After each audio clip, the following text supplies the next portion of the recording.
પ્રધાનમંત્રી નરેન્દ્ર મોદીએ મન કી બાત કાર્યક્રમ થકી દેશવાસીઓ સાથે કર્યો સંવાદ।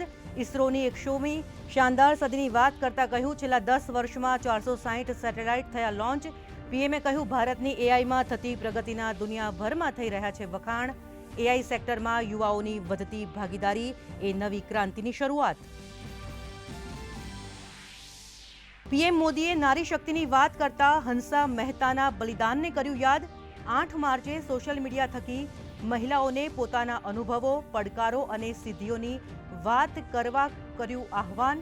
તો ઓબેસિટીને મોટો પડકાર ગણાવતા કહ્યું, ફિટ અને હેલ્ધી નેશન માટે ઓબેસિટી સામે લડવું જરૂરી। તો પીએમએ એક્ઝામ વોરિયર્સને પાઠવી શુભેચ્છા।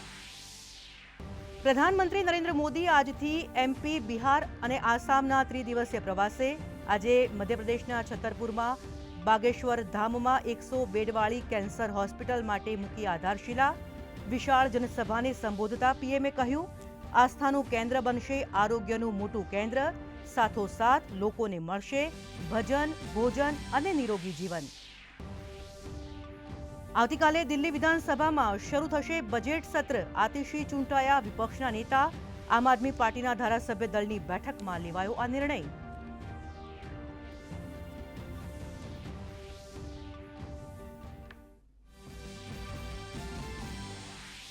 કેન્દ્રીય મંત્રી અજય ટામટા રાજકોટની મુલાકાતે। રાજકોટ અમદાવાદ હાઈવે પરની ધીમી ગતિએ ચાલતી કામગીરી મુદ્દે કર્યો બચાવ।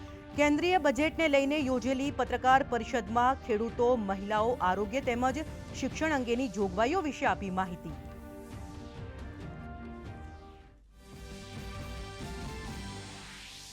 કડી તાલુકાના નારોલા ખાતે રાજપૂત સમાજના સમૂહ લગ્નોત્સવમાં મુખ્યમંત્રી ભૂપેન્દ્ર પટેલે આપી હાજરી।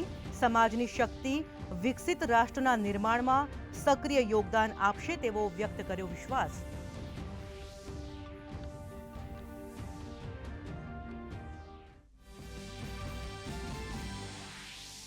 આણંદના ધર્મજમાં કમળાના 50થી વધુ કેસ આવતા આરોગ્ય વિભાગ એક્શનમાં। 15 ટીમો દ્વારા ઘરે જઈ દર્દીઓને આપવામાં આવી રહી છે સારવાર। 9 જેટલા લીકેજનું સમારકામ કરાયું। સાફ સફાઈ સહિત ખાણીપીણીની તમામ લારીઓ કરાવાઈ બંધ।